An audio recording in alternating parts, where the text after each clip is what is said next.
Welcome to Sweet Life Beat Life. We hope this video helps. In this video, I will explain how to lower your Jeep Wrangler soft top.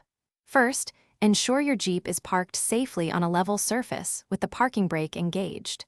Next, reach inside and unlatch the two header latches located above the windshield. These secure the front of the soft top.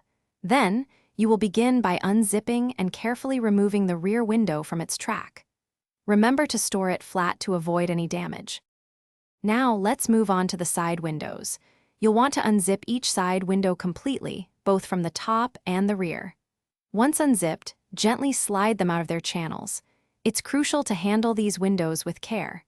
Store them flat, perhaps with a soft cloth between them, to prevent any scratches or creases.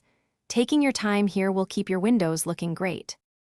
With the windows safely stored, it's time to fold the main soft top.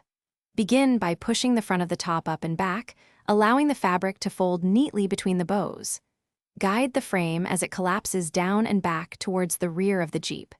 Make sure the fabric is taut and not bunched up, which helps prevent wrinkles and ensures a smooth fold. Finally, let's secure your newly folded soft top. Use the provided straps to cinch down the folded fabric and frame. Make sure these straps are tight and secure, preventing any movement while driving. Double-check that no fabric is flapping, as this can cause wear and tear. With your top securely lowered, you are ready to enjoy the open air in your Jeep Wrangler. Thanks for watching. Consider subscribing if we helped you.